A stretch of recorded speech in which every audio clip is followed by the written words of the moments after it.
Hey guys, Mrs. Yeagle here. We are looking at the first part of chapter 11 right now. It's called The Dueling Club, and it starts on page 182. We'll read until that page break that we talked about on page 188. Harry woke up on Sunday morning to find the dormitory blazing with winter sunlight, and his arm reboned but very stiff. He sat up quickly and looked over at Colin's bed, but it had been blocked from view by the high curtains Harry had changed behind yesterday.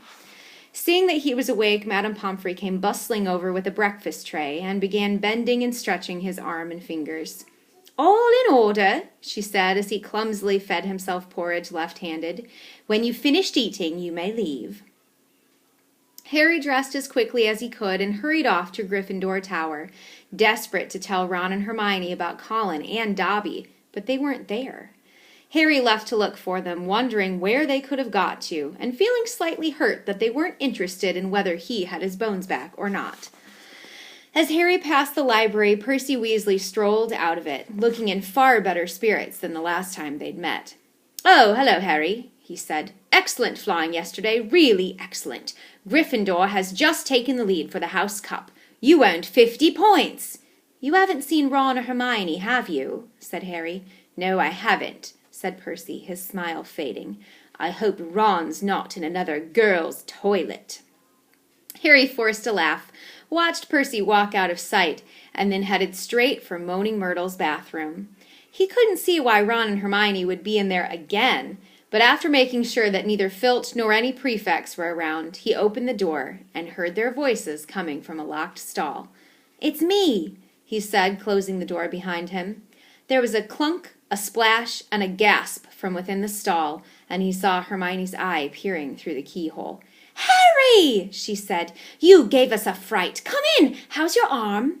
"Fine," said Harry, squeezing into the stall. An old cauldron was perched on the toilet, and a crackling from under the rim told Harry that they'd lit a fire beneath it. Conjuring up portable, waterproof fires was a specialty of Hermione's. "We'd have come to meet you, but we decided we'd better get started on the polyjuice potion," Ron explained, as Harry, with some difficulty, locked the stall again. "We've decided this is the safest place to hide it." Harry started to tell them about Colin, but Hermione interrupted. "We already know. We heard Professor McGonagall telling Professor Flitwick this morning. That's why we decided we'd better get going." "The sooner we get a confession out of Malfoy, the better," snarled Ron. "Do you know what I think? He was in such a foul temper after the Quidditch match he took it out on Colin." "There's something else," said Harry, watching Hermione tearing bundles of knot grass and throwing them into the potion. "Dobby came to visit me in the middle of the night." Ron and Hermione looked up amazed. Harry told them everything Dobby had told him, or hadn't told him. Hermione and Ron listened with their mouths open. "The Chamber of Secrets has been opened before," Hermione said. "This settles it," said Ron in a triumphant voice. "Lucius Malfoy must have opened the chamber when he was at school here, and now he's told dear old Draco how to do it. It's obvious. Wish Dobby'd told you what kind of monster's in there, though. I want to know how come nobody's noticed it sneaking around the school." "Maybe it can make itself invisible," said Hermione, prodding leeches to the bottom of the cauldron.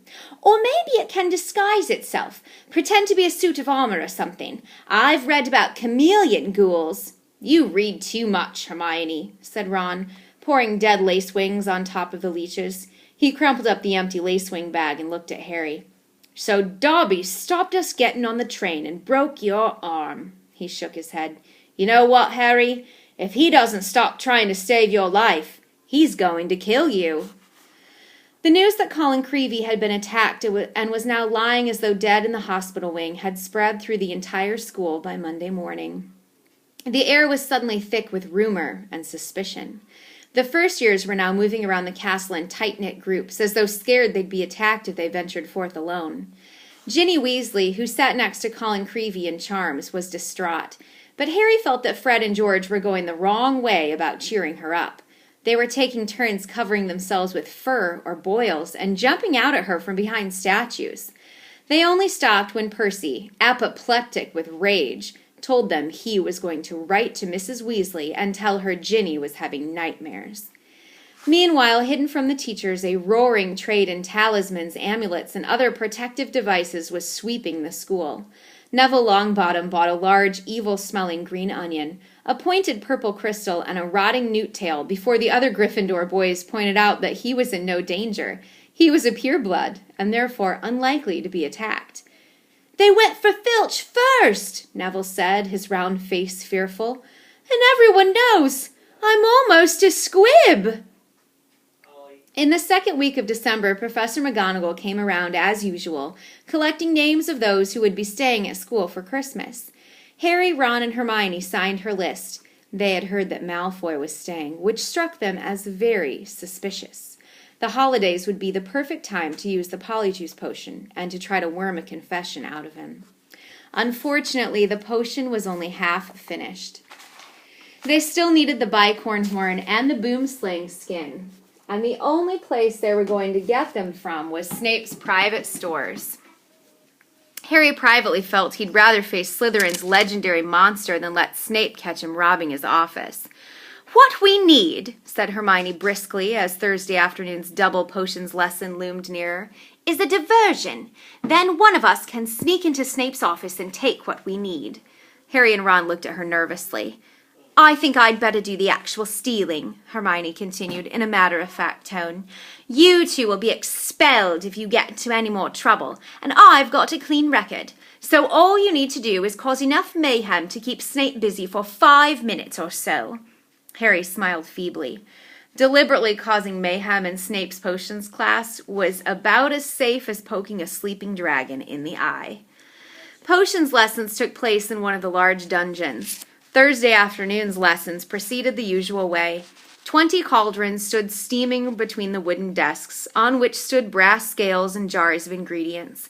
Snape prowled through the fumes, making waspish remarks about the Gryffindor's work, while the Slytherin